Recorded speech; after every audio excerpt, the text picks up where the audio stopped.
Jean-Pierre Bien-Aimé, bonjour et bienvenue sur ce DigiWorld Summit 2014 by eDate. Alors, vous êtes directeur d'Orange Wholesale Community et président de l'UMTS Forum. Vous êtes intervenu hier en tant que chairman de la table ronde du séminaire Future Networks. Pouvez-vous nous en dire quelques mots? Eh bien, bonjour. Oui, effectivement, je suis un fidèle de l'IDAT.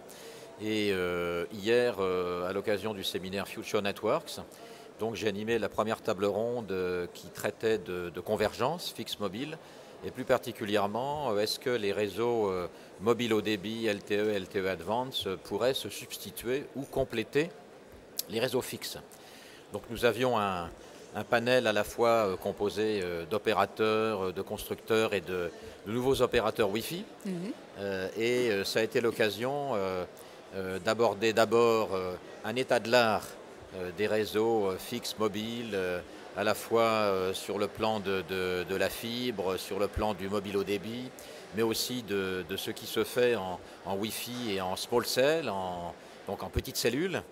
Et puis, dans une deuxième partie, nous avons regardé quels sont les premiers retours d'expérience, à la fois en France et dans le monde, sur des premiers cas d'utilisation du mobile haut débit, du LTE, sur des utilisations fixes à la place de réseaux fixes, et de voir aussi qu'est-ce qu'on pouvait en tirer comme leçon et quelle complémentarité entre les réseaux on pouvait conclure.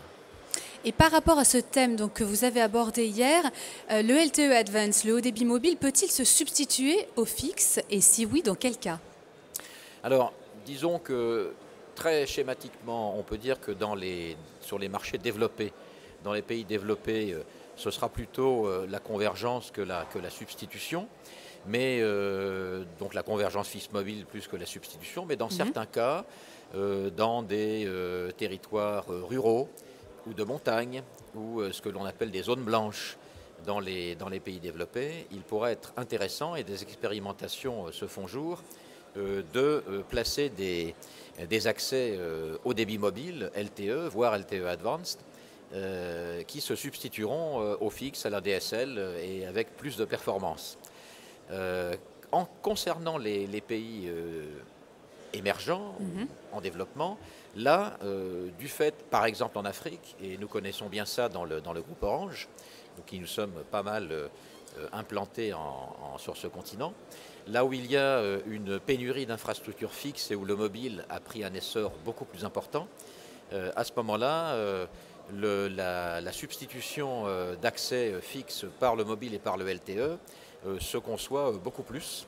Et on a déjà un certain nombre d'exemples dans des pays assez variés comme le Brésil, l'Afrique du Sud, les Philippines, l'Algérie, qui en sont des cas intéressants, et aussi bientôt des pays d'Afrique. Comment peut-on envisager une complémentarité harmonieuse entre le fixe et le mobile? Alors, la complémentarité harmonieuse, effectivement, parce que, et c'est une des questions que nous avons posées, ces nouvelles technologies, ou ces nouvelles ou moins nouvelles, mais qui se développent, comme par exemple l'accès Wi-Fi, on sait que 75% en Europe du trafic mobile passe par le Wi-Fi à un moment donné ou à un autre, ou les small cells, les petites cellules, ou les femtocell. Comment faire en sorte qu'elles ne soient pas des menaces, mais plutôt des opportunités de complémentarité pour les réseaux fixes et mobiles des opérateurs. Alors ça a été la discussion, et on a vu que sous certaines conditions, notamment d'harmonisation, de normalisation par exemple, de débit, par exemple de backhaul, ce que l'on appelle le backhaul mobile, les liens en fibre optique qui serviront les stations radio des opérateurs mobiles. On voit que il y a beaucoup plus d'opportunités de complémentarité que de menaces ou de compétition. Et donc, c'est ce dont nous avons discuté. Par exemple, citons un exemple, le trafic, le Wi-Fi offloading, donc le débordement de trafic mobile via Wi-Fi, est quelque chose qui finalement améliore la satisfaction du client. Donc voilà un exemple de complémentarité heureuse, si l'on peut dire. Et il a été dit hier, effectivement, que Wi-Fi, Small Cells seront un petit peu de futurs ingrédients des réseaux 5G. Donc on a tout intérêt à ce que ces réseaux s'harmonisent. Et je crois que ça a été démontré.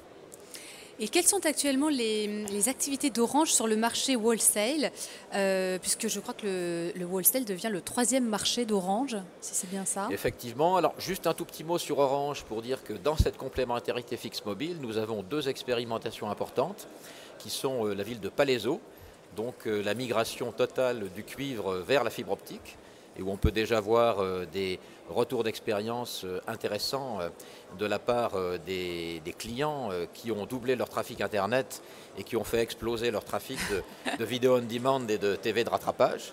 Et puis également dans le LTE à la place du fixe, les opérations village numérique en montagne principalement, où on n'a pas encore assez de recul pour dire ce qu'il va se passer, mais on a de bons déjà premiers retours sur ces utilisations. Alors nous, notre division à laquelle j'appartiens, Orange Wholesale France, effectivement, est une grosse business unit qui traite de ce 3e marché du groupe, les 2 autres étant le grand public, qui est le plus important, que l'on connaît bien, et le 2e, le marché des entreprises.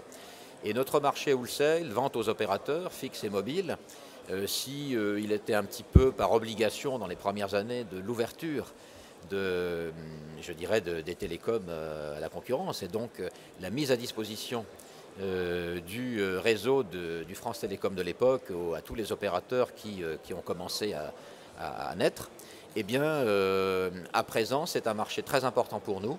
Et nous avons en France, par exemple, plus de 300 clients, opérateurs fixes et mobiles, que ce soit pour le dégroupage, que ce soit pour les accès ADSL, les accès fibres, les accès entreprises optiques, mais également les interconnexions, et également dans les mobiles, les MVNO, les opérateurs mobiles virtuels, comme Énergie Mobile EI Télécom, comme Coriolis pour les entreprises, également des opérateurs de niche comme China Telecom pour les nouveaux marchés ethniques, pour les communautés. Donc il y a vraiment un univers assez prometteur dans ce domaine. Et puis nous avons également le contrat d'itinérance avec Free, que l'on connaît bien. Donc ça, c'est qu'est-ce qu'on peut dire? Eh bien, c'est le réseau, la qualité du réseau et l'étendue d'un réseau, d'un opérateur comme Orange, qui permet de tirer une valeur importante de ce marché wholesale. Et donc, ça a beaucoup été dit hier, de valoriser notre réseau par ce biais. Merci beaucoup Jean-Pierre Bien-Aimé pour votre intervention et pour nous avoir rassurés sur le fait qu'il pouvait effectivement exister une complémentarité harmonieuse et heureuse entre le fixe et le mobile. Merci. Merci beaucoup Ginny.